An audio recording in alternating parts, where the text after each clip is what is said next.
This is the 2019 Audi Q8, and I want to show you today why, even if it's not the most expensive Audi there is, because it costs 76,000 euros and that's not as expensive as the Audi A8, the Q8 is definitely the coolest Audi. Starting with the design. Now, first of all, of course, you see this big, humongous octagonal grille that Audi puts on all of their cars, including the small A1. It's absolutely massive and imposing and gives the car a rather aggressive look. Then you have these rather cool, futuristic headlights. First of all, the DRLs, the sequential DRLs, which also do a nice dance when you turn the car on. Inside you have the high beams and the low beams. Underneath you have the fog lamps in this darkened piece, and thankfully the air vents are real, so it gives the car a more sporty feel and the assumption that there's actually a massive engine sitting inside which needs a lot of cooling.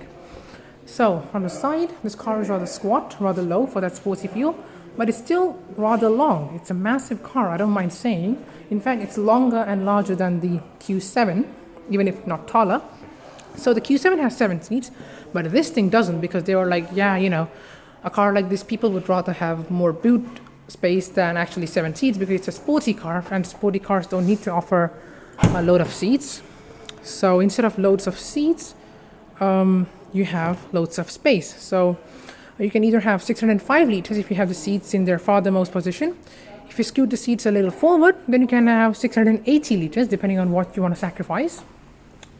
So putting that electric tailgate down, you see that you have a rather fancy light bar that goes across the entire width of the car, just like on the A7 and the A8. So they also do a nice sequential dance when you turn the car on, and also they have sequentials, turn signals when they put the turn signals on.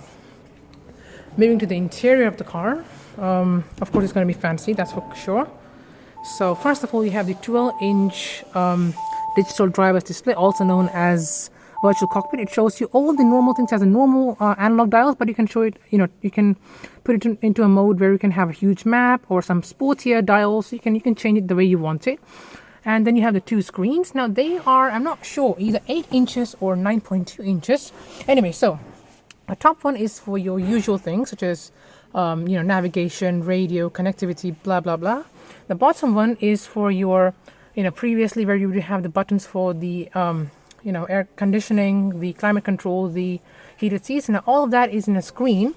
The problem is that it looks nice, right? It looks like a rather nice cabin. Everything is floating together. It's very gorgeous. Thing is, when you're driving on the Audi Q7, for instance, the screen is somewhere here, and you have a small swivel wheel with which you can control the things in the screen. Here, there's no swivel wheel. It's gone.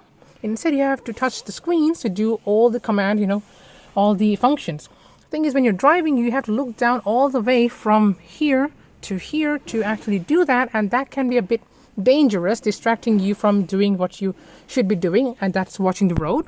So apart from that kind of a practical issue, a practical fault that this car has, it's a rather nice cabin, and of course very spacious. So massive glove box, and of course loads of leg room for me, for my size at least, and then lots of headroom. I can show you, my hand goes all the way up there. So yep, lots of space in there. And then of course the door bins are large, and also the materials are rather nice. Of course it's an Audi, costs 76,000 euros. Of course it'll be nice, but still nice soft touch plastics all over the place, and the leather also feels nice. This is rather glossy, so I think you'll have a lot of fingerprints. That's one thing I don't really like about this car, you can see. However, yep, still quite a practical thing. Under here you have wireless charging. Come on, wireless charging for your mobile phone. And yep, and also look, frameless doors. So just like a sporty Audi A7, the Q8 does not have frame. So it's just a window, and it gives a rather sporty feel to the car, which I'm sure Audi designers intended to be. Now the rear part of the cabin is like you'd expect, still high quality materials all over the place, not like Volkswagen. The front is nice, the back isn't as so nice. Everything's equal here. Now the armrest isn't what the A8 kept. It's not that massive gadget-filled thing. It's more like the Audi A7, simple. The cup holders in a scratchy plastic, that doesn't feel nice. Anyway, so because this isn't a true luxury car. It's more like a sporty SUV that's trying to be luxurious. So it's not the A8. Hence, you don't get that car's fancy armrest. What you do get is a 40 2040 load bay. What that means is that if you have skis to carry or any long item, you can press this button and fold the middle seat down to be able to put skis through the load bay or any other thing really, so that you have something of a, you can still have 2 passengers here in the rear seats and still be able to carry some other things. If you don't need them, then just put it back in. And judging by the space, legroom isn't a problem, shouldn't be a problem. And even though this car is low for an SUV, it still is an SUV, so headroom shouldn't be a problem either. Closing the door, we move forward to the engines now. Now, of course, this car gets Audi's all-wheel drive Quattro as standard. Right now, there are 3 engines available. None of them is the Q8 or the SQ8 or the RS Q8. They're simply normal Q8.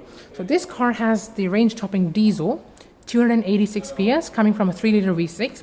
There's a lower version of the same diesel, same 3-liter V6, but with 231 PS.